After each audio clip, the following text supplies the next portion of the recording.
আহইয়াউন ইনদা রাব্বিহিম ইউরযাকুন।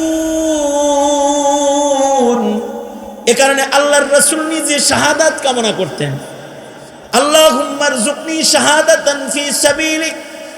কারণ শহীদি মরণ হলো সর্বোত্তম মরণ। শহীদরা মরে না শিয়ালের মতো 1000 বছর বেঁচে থেকে লাভ নেই। অল্প হায়াত পায়া যদি শহীদ হয়ে কেউ মরে যায় তাহলে তার জীবন দামি হয়ে যায়। শিয়ালের মতো তুমি 1000 বছর বেঁচে না থেকে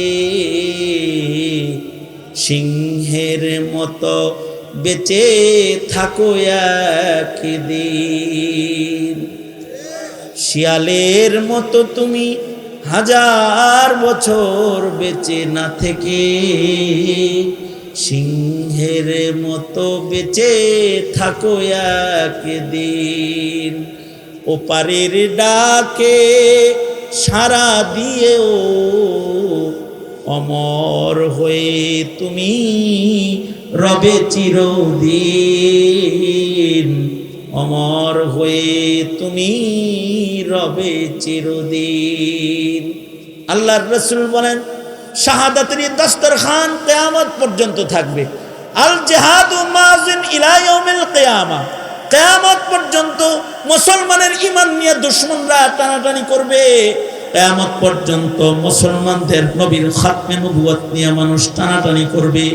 দুশমনরা কিয়ামত পর্যন্ত কোরআন মিটায় দেওয়ার চক্রান্ত করবে। দুশমনরা কিয়ামত পর্যন্ত মুসলমানের ঈমান নিয়ে যাওয়ার চক্রান্ত করবে।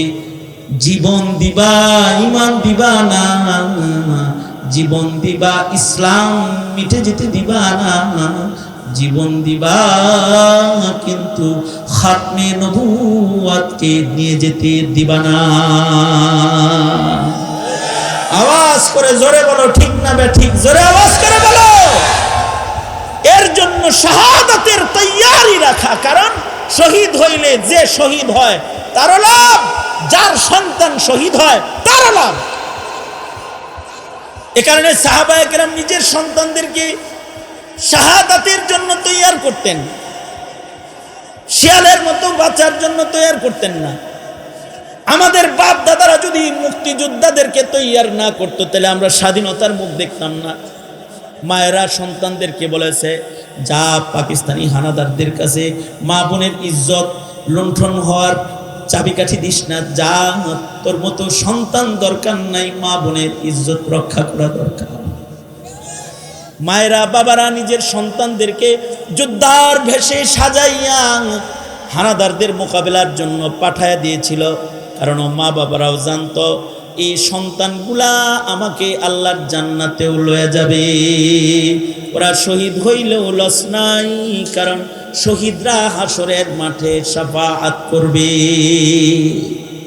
সুতরাং আমি বলি, এই দেশে যারা ইসলাম মিটিয়ে দেওয়ার স্বপ্ন দেখে, বাংলাদেশের ইঞ্চি ইঞ্চি মাটির স্বাধীনতাকে যারা নষ্ট করার স্বপ্ন লালন পালন করে, তাদের মোকাবেলা করার জন্য, ইসলাম রক্ষার জন্য নিজেও জীবন দেওয়া, নিজের সন্তানদেরকে প্রস্তুত করা, যে এই শাহজালাল, শাহ মাখদুম অলি বুজুর্গের পবিত্র মাটিকে নাস্তিক মুরতাদদের চাষাবাদ কেন্দ্র জীবন থাকতে আমরা হতে দেব না, হতে দেব না ইনশাআল্লাহ।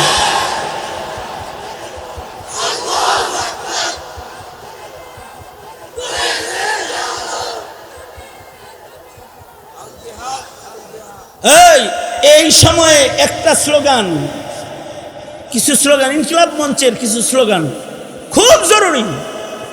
ইনকিলাব মঞ্চের স্লোগান যদি তৈরি না হতো তাহলে ফ্যাসিবাদ বিদায় হতো না। ওদের স্লোগানগুলো কত সুন্দর, দিল্লি না ঢাকা, ক তোরা বল, দিল্লি না ঢাকা, আরো আস্তে করে বল, দিল্লি না ঢাকা, আপোষ না সংগ্রাম, আজাদি না গুলামি, হয়তো শাহাদাত নয়তো খেলাফত, হয়তো শাহাদাত। শাহাদাত দেওয়া ভালো, কিন্তু জমিন বেদিনদের হাতে ছেড়ে দেওয়া ভালো না।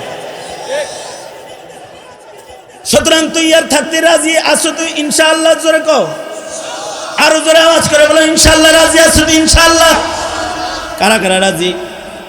আপোষ না সংগ্রাম? আরো জোরে, আরো জোরে। আজাদি না গোলামি, দিল্লি না ঢাকা, নারায়ে তাকবীর, নারায়ে তাকবীর।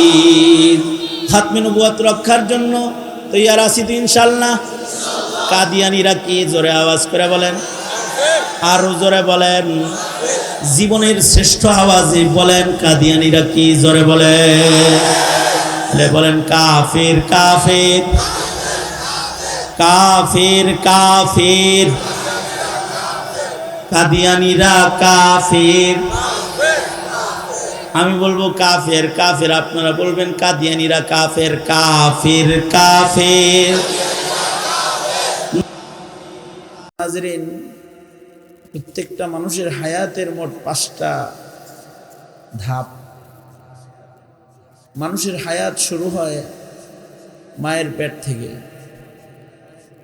মায়ের পেটের হায়াত শেষ হয়ে গেলে দুনিয়ার হায়াত শুরু হয়। দুনিয়ার হায়াত শেষ হয়ে গেলে 3য় ধাপ বরজখার কবরের হায়াত মানুষের শুরু হয়। ইসরাফিলের বাঁশির মাধ্যমে বরজখের হায়াত শেষ হবে, হাসরের হায়াত সবার শুরু হবে। বিচারের পরে জান্নাত আর জাহান্নামের মাধ্যমে চিরস্থায়ী একটি হায়াত মানুষের আসবে।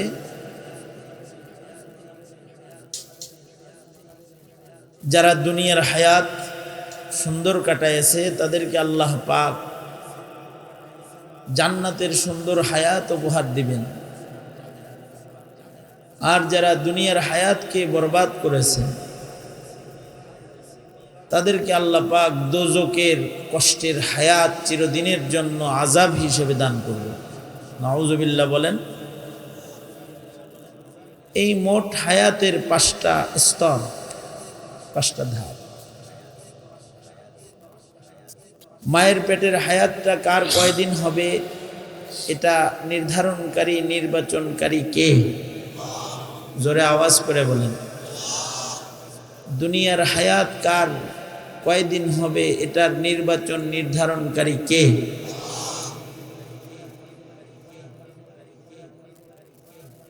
তবে মায়ের পেটের হায়াত যদি কারোর শেষ হায়াত হয়, কেউ যদি দুনিয়ার হায়াত স্পর্শ করতে না পারে, তাহলে তার সামনের হায়াতগুলো সে আর পায় না।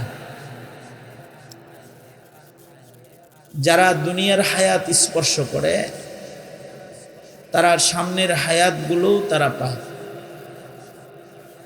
এ কারণে যে সকল সন্তানের জন্ম জীবিত অবস্থায় হয় তাদেরকে দুনিয়ার সদস্য হিসেবে গণনা করা হয়, তাদেরকে আলমে বরজখের হায়াতওয়ালা হিসেবে গণনা করা হয়, এবং তারা হাসরের হায়াতও পাবে, তারা আখিরাতের হায়াতও পাবে। আর যদি দুনিয়ার হায়াত প্রমাণিত না হয়, কারোর জন্ম যদি মৃত অবস্থায় হয়, অর্থাৎ মৃত্যুটা যদি মায়ের পেটেই কারোর হয়ে যায়, তাহলে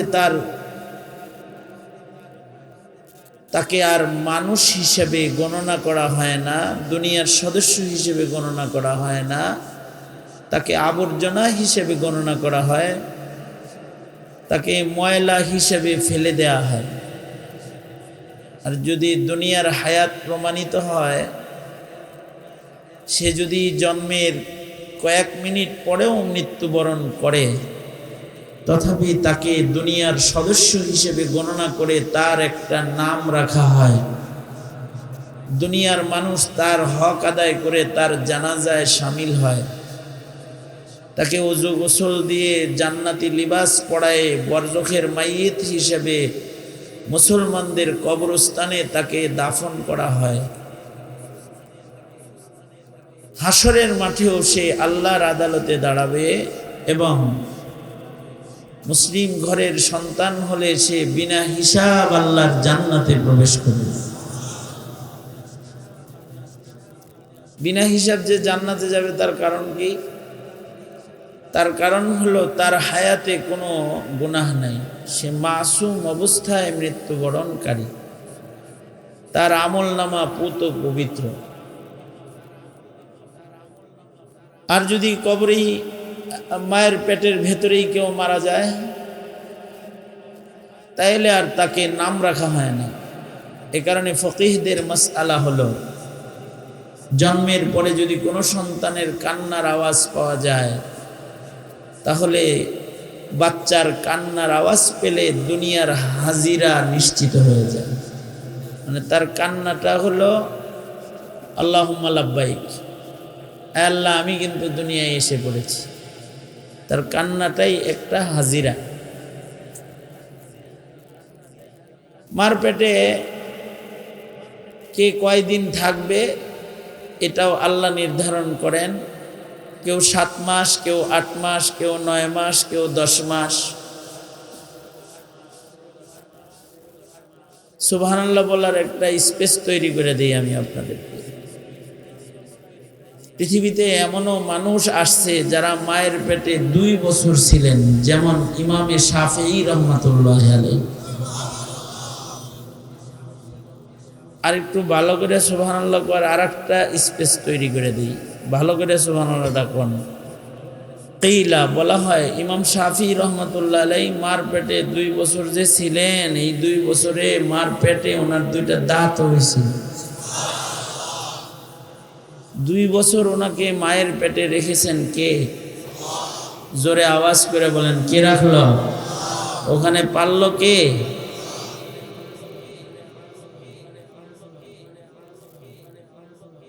হানাফি মাযহাবের লোক যারা, তারা মজা লয় ক্লাসে মাদ্রাসায়, ওই যে ইমাম শাফি, ইমাম আজম, আবু হানিফার ডরে আহে নাই, ওনার ওফাত হয়েছে তারপরে উনি আইছে। একটা মজার কথা আর কি। কিন্তু এই যে মার পেটে কেউ কম সময় থাকে, কেউ বেশি সময় থাকে, এই সময় নির্ধারণকারী কি? ডাক্তার? মা বাবা? কে? কারণ ওখানে পালে কে? আল্লাহই পালে।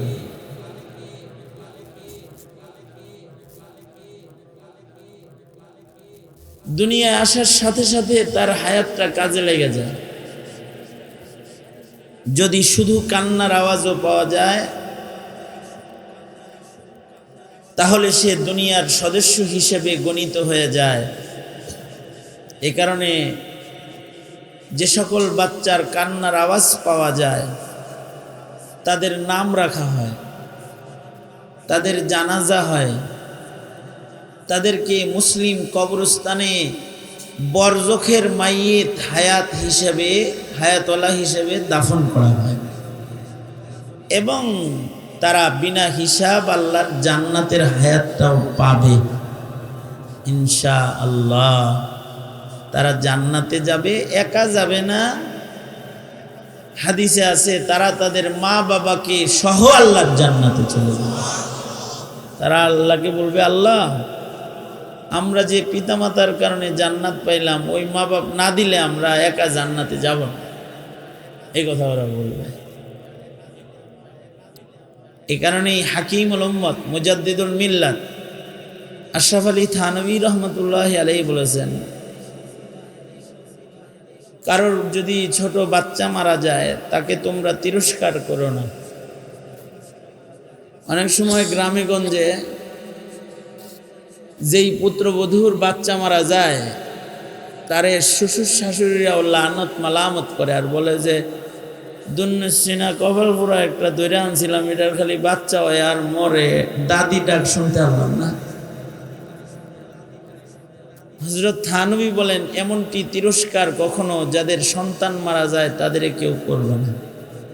এটাও কবিরা গুনাহ। কারণ সন্তান দেয় কে? আরো জোরে বলেন, দেয় কে? নিয়ে যায় কে? আল্লাহ দিছে, আল্লাহ নিছে, তোমার কি?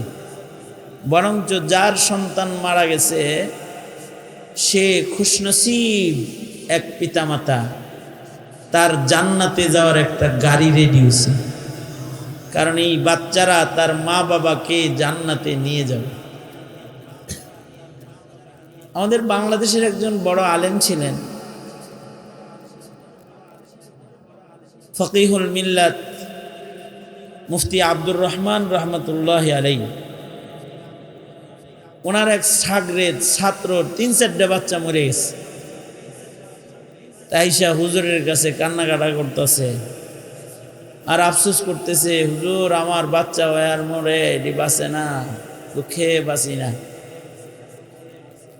তো হজরত মুফতি আব্দুর রহমান রহমতুল্লাহ আলাইহি তার শাগরেদরে সান্ত্বনা দেওয়ার জন্য উনি বলে ফেললেন, তোমার আল্লাহ 3-4টা বাচ্চা লয়ে গেছে, ছোটবেলায় মরছে, এগুলা তোমার সাথে নিয়ে আল্লাহর জান্নাতে যাবে, আমার তো এরকম কোনো ব্যবস্থা হবে না।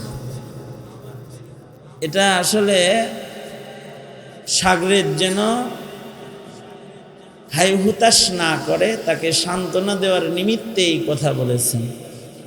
তার মানে নিজের সন্তানের মৃত্যু কামনা করা কি জায়েজ আছে? জোরে বলেন, জায়েজ আছে? কারোর যদি মাসুম বাচ্চা মারা যায়, অর্থাৎ বাচ্চা বালেগ হওয়ার আগে যদি বাচ্চা মারা যায়, 7 বছর, 8 বছর, 9 বছর, 10 বছর, এখনো পর্যন্ত বালেগ হয় নাই, বালেগা হয় নাই, যার উপরে শরীয়তের বিধান এখনো আসে নাই, এই বাচ্চাগুলা মা বাবার জন্য রহমত। এই বাচ্চাগুলা মা বাবাকে সাথে নিয়ে আল্লাহর জান্নাতে যাবে। সুতরাং কারোর বাচ্চা মরলেও বেশি হাই হতাশ করা যাবে না। বাপ মা হিসেবে বাচ্চা মারা গেলে তো কষ্ট লাগবে, কিন্তু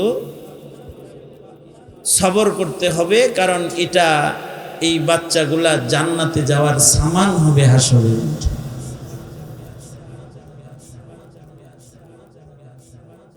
আর এক প্রকারের বাচ্চা কাচ্চা আছে, এগুলাও বাবা মাকে জান্নাতে নিয়ে যাবে। লোকেরা এই বাচ্চা কাচ্চার কারণেও মা বাবাকে অনেক সময় তিরস্কার করে। সেই বাচ্চাগুলা হলো কারোর কারোর ঘরে আল্লাহ পাক পাগল সন্তান দান করে। আপনাদের জানাশোনার ভেতরেও দেখবেন কারোর ঔরসে পাগল হইছে, মাথা ঠিক নাই, প্রতিবন্ধী। এই প্রতিবন্ধী সন্তানগুলা, এইগুলা যদি কারোর ঘরে হয়, তাইলে তাদেরকে অনেক সময় মানুষ তিরস্কার করে, দিয়েছে আল্লাহ, দেখ গা কিরম লাগে। বিশেষভাবে দুশ্মনী যদি থাকে তাহলে তো এটা কইতেই চায়, এরকম ভিতরে ভিতরে এরকম কয়, আমার বদদোয়া এটা হইছে।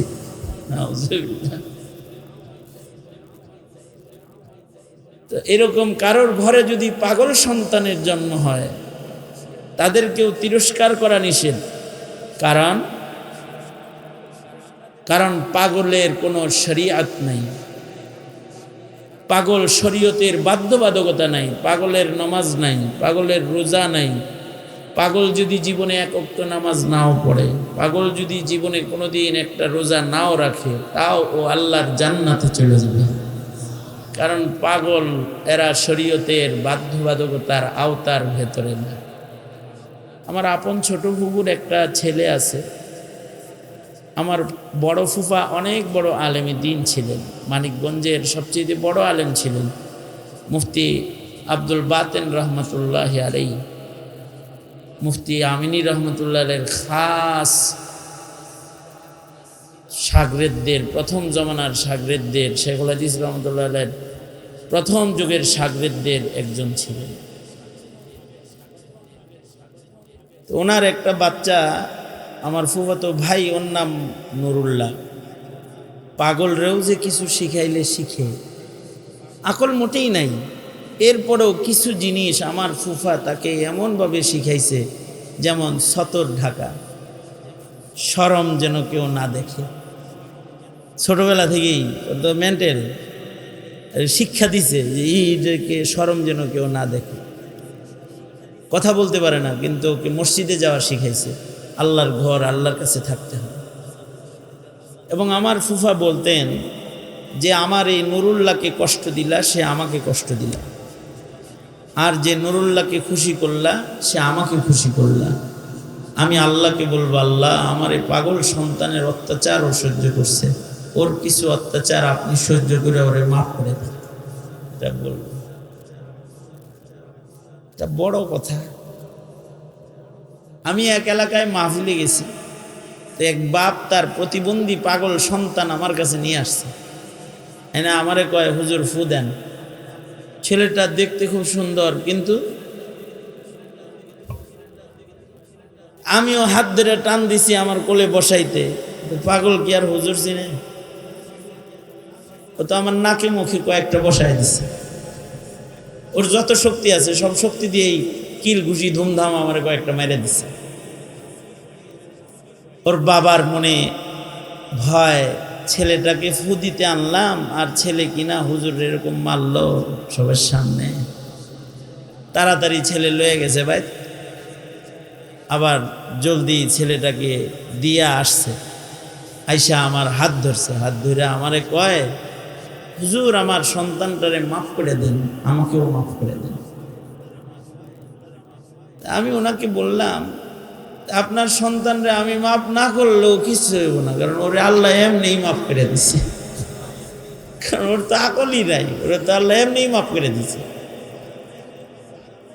একবার পাবনা আমার প্রোগ্রাম, পাবনা একটা পাগলা গারদ, পাগলদের আশ্রয় কেন্দ্র। এই পাশ দিয়ে যখন আমার গাড়ি যায়, তো আমার পাশের লোক বলে কি, হুজুর এটা পাবনা পাগলা গারদ। তা আমি ওকে বললাম, মানুষ বলে পাগলা গারদ, তুমি কয়ো না। আসলে এখানে যারা আছে ওরা পাগল হওয়ার কারণে ওরা জান্নাতি। ওরা যারা যারা ইমানদার আছে সব জান্নাতি। বলো যে এখানে সব জান্নাতি মানুষ আছে, শরীয়ত ছাড়া মানুষ আছে।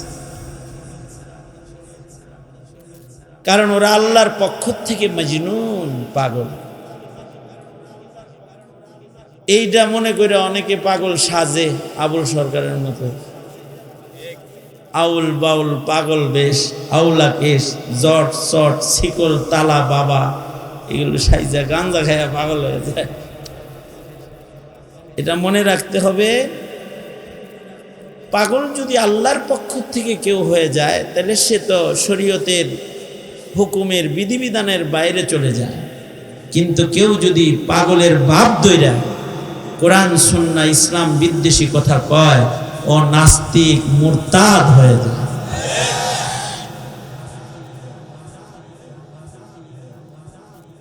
তবে কারোর ওরসে যদি পাগল সন্তান দেখো, তাহলে এটা তিরস্কার না করে তার ধৈর্যের দোয়া করা। আমি ওই লোকরে বললাম, আমি মাফ করবো কি, আপনারে আমি একটা কথা বলি, সেটা হলো আপনি এই সন্তানের কারণে কখনো আল্লাহকে গালি দিয়েন না। আল্লাহ তুমি আমার এটা দিলা কে, এরকম কোনো শব্দ বললেন না। আপনি সবর করেন, আপনার এই সন্তানটাই আপনাকে আল্লাহর জান্নাতে নিয়ে যাবে। আপনি ধৈর্য ধরেন। এই কথা বলতেই সে আমার বুকে পড়ে গেছে, আমারে জড়ায় ধরে কয়, হুজুর আসলেই আমি আর ওর মা ছাড়া ওর আপন এই দুনিয়ায় কেউ নাই, ওর পাগলামি কেউ সহ্য করে না। দোয়া করেন আমার এই সন্তানের খেদমতের জন্য যেন আল্লাহ আমার হায়াত বাড়ায়। তবে একটা কথা মনে রাখবা তোমরা, বংশে খানদানে এরকম পাগল জন্ম হওয়া ভালো, কিন্তু শেখ হাসিনার জন্ম হওয়া ভালো না, ইনুর জন্ম হওয়া ভালো না, মুরগিচোরা শাহরিয়ার জন্ম হওয়া ভালো না, আসাদ নূর জন্ম হওয়া ভালো না। এগুলার চাইতে এগুলা ভালো। নাস্তিক, মুরতাদ, বেঈমান, বাউল বেঈমান, এগুলার চাইতে আসল পাগল যদি কারোর ঘরে জন্মে যায়, এটা অনেক ভালো। কারণ এরা এদের পিতামাতাকে শাফাআত করে আল্লাহর জান্নাতে নিয়ে যায়। তবে এই সন্তানগুলো আল্লাহর কাছে চাওয়া জায়েজ নাই। মাসুম বাচ্চা মরে গেলে মাসুম বাচ্চার শাফাত করবে, কিন্তু এই দোয়া করা জায়েজ নাই যে আল্লাহ আমার সন্তান মেরে আল্লাহ, এটা করা জায়েজ না। পাগল সন্তান লালন পালন করলেও আল্লাহর জান্নাতে যাওয়ার রাস্তা খুলে যায়, তাই বলে এমন সন্তান চাওয়া জায়েজ নাই। বরঞ্চ নবীজি দোয়া শিখাইছেন, আমার সাথে দোয়াটা পড়েন, যাগর বাচ্চা কাচ্চা হয় নাই, বিয়া করছ না, হেডিও পড় বেটা, আমি শিখাই বলাই পড়, বলো আল্লাহুম্মা। হাত আছে কার কার? হাত তো দেখা যায় না, চাদর দিয়ে ঢাকা। দুই হাত আছে না এক হাত আছে? ওই মাঝখানে কিছু লোকের হাত নাই, ওই যে ওই যে ওই যে ওনাকে হাত নাই। হাত আছে? দুনা হাত তোলেন দেখি, আছে দেখি, যে দেখি আঙ্গুল আছে নি, আঙ্গুলগুলা দেখি সোজা করেন তো, নাড়াচাড়া করেন, আস্তে আস্তে আস্তে আস্তে না, এরম এরম করেন, এরম এরম করেন, আস্তে আস্তে না, আস্তে আস্তে, দেখেন কি সুন্দর দেখা যায়। ঠিক আছে না? সোজা করেন। হাত তো আছে, এটা তো দেখাইলেন, মুখ আছে না? মুখ আছে, সত্য আছে, মুখ যে আছে এটা দেখান, ভালো করে বলেন আল্লাহুম্মা। এখন যে জোরে কইলেন, আগে কইলেন না কে? খাচ্ছাত খারাপ না? রাগ হইছেন?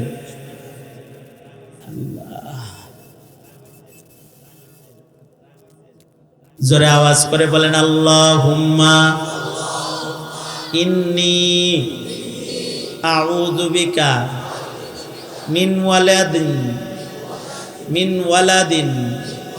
ইয়াকুনু আলাইয়া ওয়াবালা।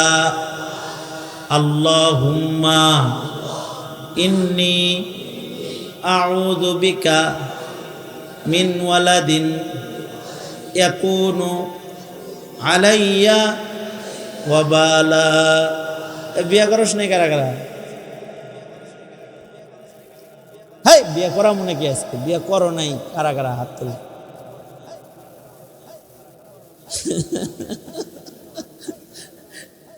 এই কটা মাত্র বিয়া ছাড়া। ইন্না লিল্লাহি ওয়া ইন্না ইলাইহি রাজিউন।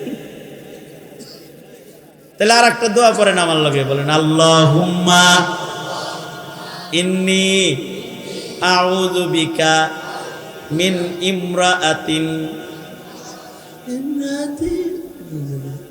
জোরে বলেন আল্লাহুম্মা ইন্নী আউযু বিকা। তোরা আরো জোরে করে পড়, অসুবিধা নেই, পড়া ভালো। আল্লাহুম্মা ইন্নী আউযু বিকা মিন ইমরাআতিন তুসাইয়িবুনি ক্বাবলাল মাশিব। নবীজি শিখাইছে, দোয়া শিখাইছে যে আল্লাহর কাছে বলে, আল্লাহ এমন মহিলা আমার দিও না যে আমার কাঁচা চুল পাকা হেলাবে। ওগো আল্লাহ এমন সন্তান আমায় দিবা না যে সন্তান আমার বোঝা হইল। নবীজির শেখানো তালিম। এই দোয়া না পড়ে বিয়ে করে তো ডিস্কু পাগল পাওয়া যায়। নসিবে জোটে হইলো এক বেডি, যেটা এটাও পাগল, ওর মাথার মধ্যে ঠিক থাকে না। বউ যদি পাগল পেরে যায়, ওর শীতে বড় দুঃখী এই জমিনের উপরে আর একটা নাই।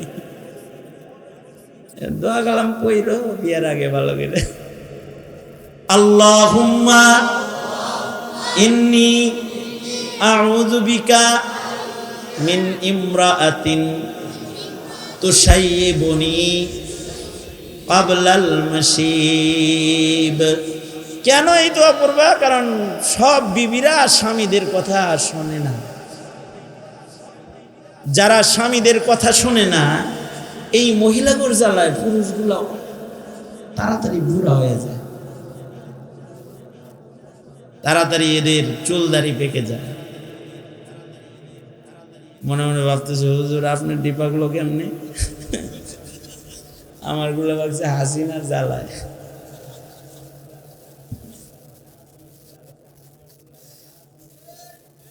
সেই আবার নিয়ে সিজন হাসিনার জেলখানা আমার বুড়া বানায় লাগছে। আল্লাহ, কারণ হইল যদি কথা না শুনে তাহলে তুমি ডানে যেতে করলে হে বামে যাইব, তুমি পর্দা করতে করলে হে মাথার কাপড় খুইলে আটবে, তুমি কোরআন শরীফ পড়তে বললে হে গান বাজাইব। মুসিবত না? মুসিবত না এটা একটা? হ্যাঁ, এখানে দোয়া কালাম করতে হইব, আল্লাহর কাছে দোয়া করতে হইব। কারণ কারোর বিবি যদি ভালো জইমা যায় তাহলে সে দুনিয়াতেই একটা জান্নাতের মালিক হয়ে যায়।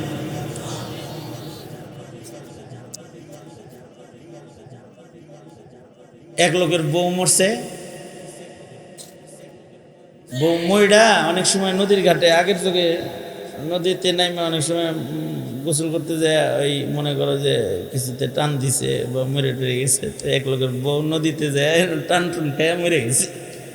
তো এখন লোকেরা কয় তোর বউ মারা গেছে রে, গোসল করতে যায়, এটা তো বাচ্চা উঠছে। তো এই লোক নদীর স্রোত যাইতেছে যেদিকে, বউ তালাশ করতেছে উল্টা দিকে। সবাই মিলে বলছে কি চাচা, চাষি মরলো এখানে, বাসা যাবে ওইদিকে, খুঁজবেন এইদিকে, ওইদিকে খুঁজেন কে? সারা জনম তো স্রোতের উল্টা শুনছে, আজকে ওইদিকে গেছে ভাইসা, আমার বিশ্বাস হয় না, ওইদিকে খুঁজতেছি। এইরকম একটা নসিবে আইলে রে জিন্দিগি তামা মানে আলাই দিব। ওয়াজেদ আলী কবে মারা গেছে শেখ হাসিনা করে শুনতেও দেয় না। জানো তোমরা কবে মরছে ওয়াজেদ? জানাজা কেমন হয়েছে, দাফন কেমন হয়েছে, কিচ্ছু জানো না। বড় স্বামীর ভক্ত বিবি শেখ হাসিনা একা একাই সব করেছে, জানাজা করেছে একা, দাফন করেছে একা, কাউকে জানতে দেয় নাই, খবরের পাতায় আসতে দেয়নি। মারাত্মক আশেকের স্বামী। এ কারণে সবাই মিলে যখন দাওয়া দিছে তখন উনি ইন্ডিয়া চলে গেছে। দোয়া কালাম করিস ঠিকঠাক মতো ইনশাআল্লাহ। আল্লাহুম্মা ইন্নী আউযু বিকা মিন ওয়ালাদিন ইয়াকুনু আলাইয়া ওয়াবালা। পাগল সন্তানগুলা যেমন সন্তানগুলা বাবা মার জন্য বোঝা, এর চেয়ে বড় বোঝা হলো অবাধ্য সন্তান। এর চেয়ে বড় বোঝা কি? নাস্তিক সন্তান, ব্লগার সন্তান, নেতা পূজারী সন্তান, বাবা মার ইজ্জত জানে না, নেতার ইজ্জত জানে, ধর্মের ইজ্জত জানে না, দলের ইজ্জত জানে। ঠিক আস্তে করে বলো, জোরে আওয়াজ করে বলেন না কেন? মা বাবার ইজ্জত জানে না, নেতার ইজ্জত জানে, ধর্মের সম্মান জানে না, দলের সম্মান জানে। এই সন্তানগুলাও মা বাবার জন্য কি বোঝা, অনেক বড় বোঝা। ময়দানে মাহশারে সন্তানদের জন্য মা বাপ মুসিবতে পড়ে যাবে। আদালতে কিবরিয়াতে সন্তানদের ব্যাপারে মা বাবাকে জিজ্ঞাসাবাদ করা হবে। এ কারণে আল্লাহর কাছে মেনশন করে করে চেয়ে নিতে হয় দুই প্রকারের সন্তান। আল্লাহর কাছে দুই প্রকারের সন্তান চায়া নিবেন।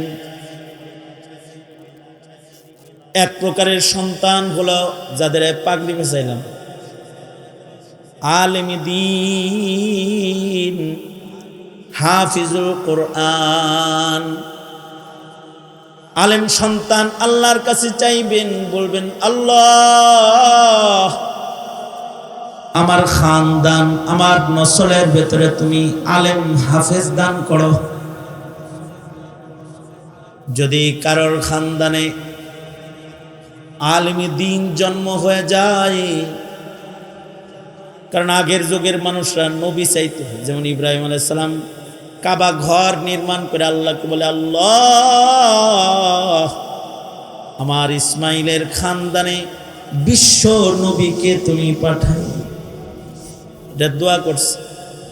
আগের জমানার মানুষ নবী সন্তান চাইতো। আমরা তো নবী চাইতে পারবো না, কারণ আমাদের নবী শেষ নবী। মা কানা মুহাম্মাদ মুহাম্মাদুন আবা আহাদিম মির রিজালিকুম ওয়ালাকিন রাসূলুল্লাহি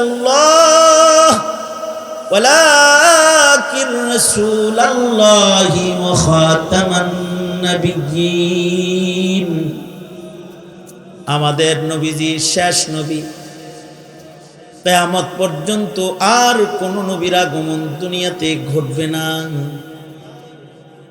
এ কারণে নবী তো চাওয়া যাইব না, কিন্তু হযরত থানবী বলেন নবী চাওয়া না গেলেও আল্লাহর কাছে নাইবে নবী চাইবা।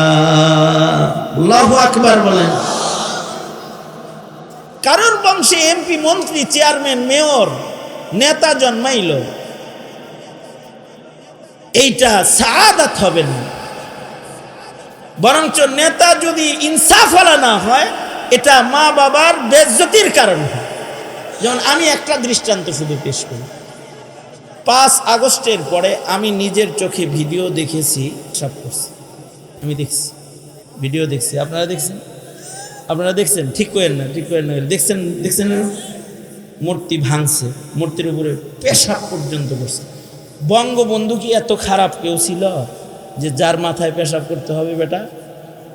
তবে বঙ্গবন্ধুর উপরে এই যে তিরস্কার, এই যে মা বাবার সম্মান হানি, এটার কারণ হলো তার ঔরসের একটা আলেম নির্যাতনকারী মেয়ে, মুসলমান নির্যাতনকারী মেয়ে, খুনি সন্তান, যারা বাংলাদেশের সাধারণ মানুষকে খুন করেছে, তাদের নেতৃত্বদাতা। এই একটা সন্তানের কারণে দুনিয়ার মাটিতেই মা বাবার উপরে লানত।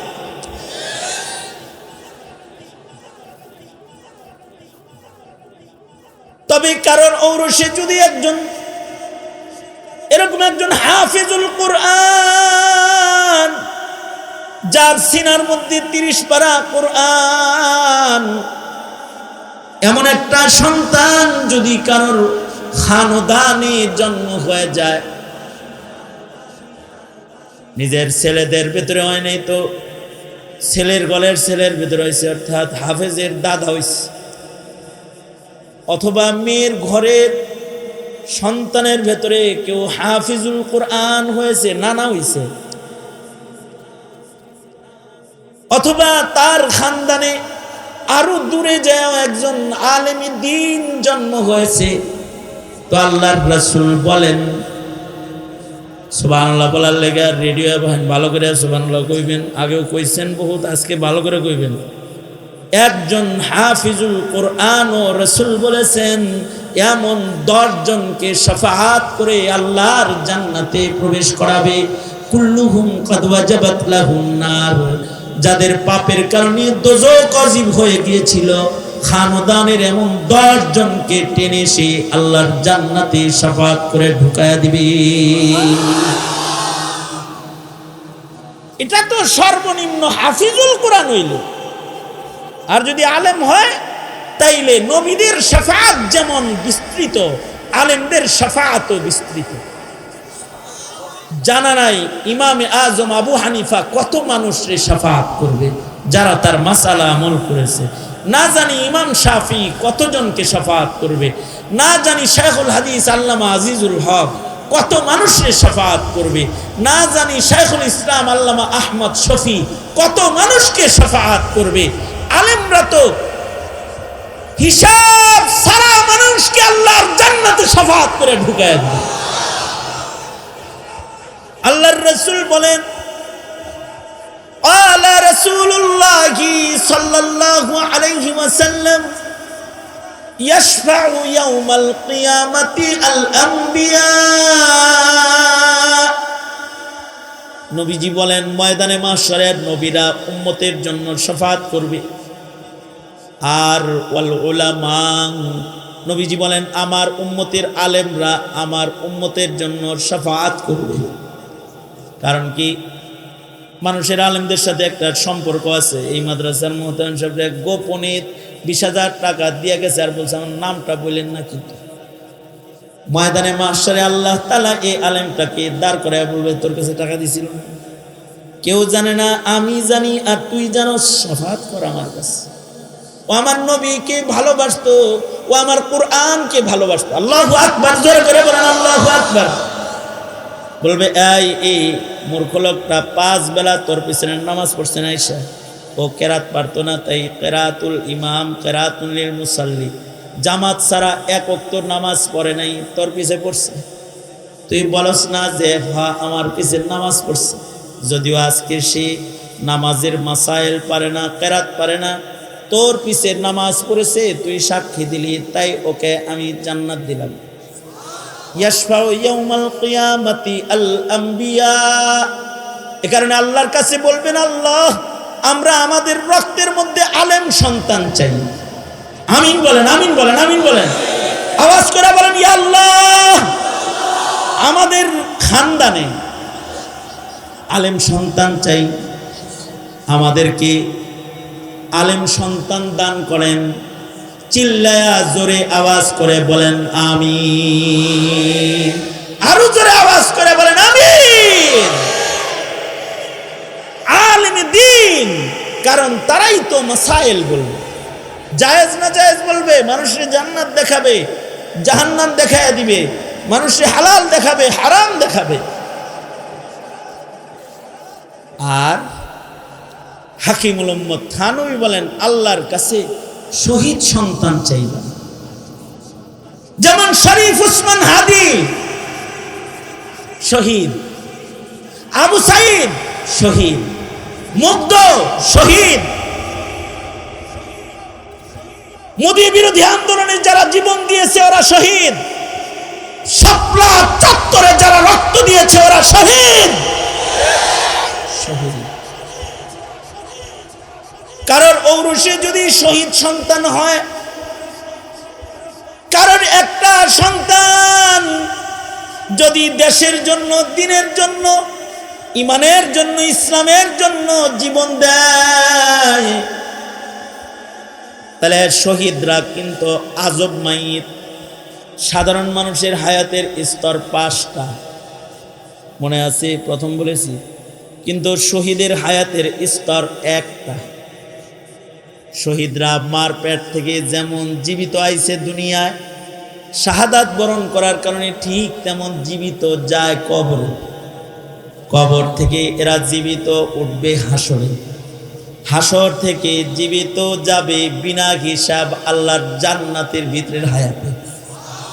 যেমনি শহীদ হইছে এমনি রক্ত মাখা হাসরে দাঁড়াবে, এমনি রক্ত মাখা আল্লাহর জান্নাতে ওরা প্রবেশ করবে। ওদের রক্ত থেকে খুশবু গোটা হাসরের ময়দানকে ঘ্রাণ বানায় ফেলবে। ওরা জান্নাতে যাওয়ার পরে জান্নাতের হুর গেলমানরা ওদের রক্ত মাখা কাপড়গুলো খুলে জান্নাতের পোশাক পরায় জান্নাতের দুলহান হিসেবে প্রবেশ করাবে। আল্লাহ পাক বলেন, ওয়ালা তাকুলু লিমান ইউকতালু ফি সাবিলিল্লাহি আমওয়াত। আল্লাহর রাহে যারা শহীদ হয় তাদের তোমরা মৃত বলবা না। এবার বুঝে থাকলে বলেন, যারা শহীদ তারা জীবিত না মৃত? জোরে আওয়াজ করে বলেন, আরো জোরে বলেন। যারা শহীদ হয় তাদের মৃত বলা যাবে, তাদের মৃত মনে করা যাবে। ওয়ালা তাহসাবান্নাল্লাযীনা কুতিলু ফি সাবিলিল্লাহি আমওয়াতা। যারা শহীদ তাদের মৃত বলবা না, তাদের মৃত মনেও করবা না, কারণ তারা আল্লাহর রিজিক খায়। বাল আহইয়াউন ইনদা রাব্বিহিম ইউরযাকুন। এ কারণে আল্লাহর রাসূল নিজে শাহাদাত কামনা করতেন, আল্লাহুম্মা রযুকনি শাহাদাতান ফি সাবিলিক। কারণ শহীদি মরণ হলো সর্বোত্তম মরণ। শহীদরা মরে না শিয়ালের মতো 1000 বছর বেঁচে থেকে লাভ নেই। অল্প হায়াত পায়া যদি শহীদ হয়ে কেউ মরে যায় তাহলে তার জীবন দামি হয়ে যায়। শিয়ালের মতো তুমি 1000 বছর বেঁচে না থেকে সিংহের মতো বেঁচে থাকো একদিন। শিয়ালের মতো তুমি হাজার বছর বেঁচে না থেকে সিংহের মতো বেঁচে থাকো একদিন। ওপারের ডাকে সাড়া দিয়েও অমর হয়ে তুমি রবে চিরদিন, অমর হয়ে তুমি রবে চিরদিন। আল্লাহর রাসূল বলেন শাহাদাতের দস্তরখান কিয়ামত পর্যন্ত থাকবে। আল জিহাদু মাযিন ইলা ইয়াউমিল কিয়ামা, কিয়ামত পর্যন্ত মুসলমানের ঈমান নিয়ে দুশমনরা টানাটানি করবে। কিয়ামত পর্যন্ত মুসলমানদের নবীর খাতমে নবুয়ত নিয়ে মানুষ টানাটানি করবে। দুশমনরা কিয়ামত পর্যন্ত কোরআন মিটায় দেওয়ার চক্রান্ত করবে। দুশমনরা কিয়ামত পর্যন্ত মুসলমানের ঈমান নিয়ে যাওয়ার চক্রান্ত করবে। জীবন দিবা ঈমান দিবা না, জীবন দিবা ইসলাম মিটে যেতে দিবা না, জীবন দিবা কিন্তু খাতমে নবুয়তকে নিয়ে যেতে দিবা না। আওয়াজ করে জোরে বলো ঠিক না ঠিক, জোরে আওয়াজ করে বলো। এর জন্য শাহাদাতের তৈয়ারি রাখা, কারণ শহীদ হইলে যে শহীদ হয় তার লাভ, যার সন্তান শহীদ হয় তার লাভ। এ কারণে সাহাবায়ে কেরাম নিজের সন্তানদেরকে শাহাদাতের জন্য তৈয়ার করতেন, শিয়ালের মতো বাঁচার জন্য তৈয়ার করতেন না। আমাদের বাপ দাদারা যদি মুক্তিযোদ্ধাদেরকে তৈয়ার না করতো তাহলে আমরা স্বাধীনতার মুখ দেখতাম না। মায়েরা সন্তানদেরকে বলেছে, যা পাকিস্তানি হানাদারদের কাছে মা বোনের ইজ্জত লুণ্ঠন হওয়ার চাবিকাঠি দিস না, যা তোর মতো সন্তান দরকার নাই, মা বোনের ইজ্জত রক্ষা করা দরকার।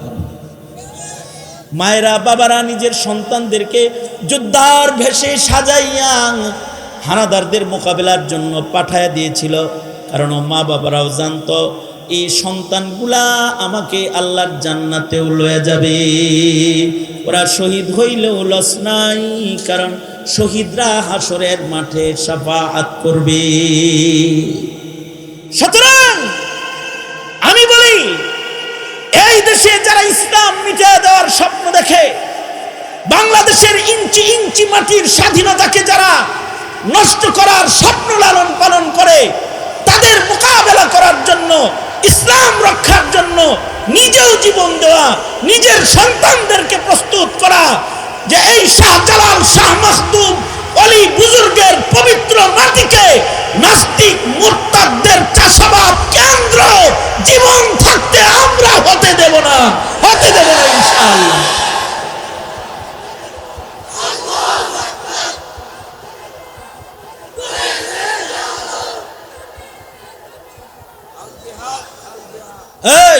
এই সময়ে একটা স্লোগান, কিছু স্লোগান, ইনকিলাব মঞ্চের কিছু স্লোগান খুব জরুরি। ইনকিলাব মঞ্চের স্লোগান যদি তৈরি না হতো তাহলে ফ্যাসিবাদ বিদায় হতো না। ওদের স্লোগানগুলো কত সুন্দর, দিল্লি না ঢাকা, ক তোরা বল, দিল্লি না ঢাকা, আরো আস্তে করে বল, দিল্লি না ঢাকা, আপোষ না সংগ্রাম, আজাদি না গুলামি, হয়তো শাহাদাত নয়তো খেলাফত, হয়তো শাহাদাত। শাহাদাত দেওয়া ভালো, কিন্তু জমিন বেদিনদের হাতে ছেড়ে দেওয়া ভালো।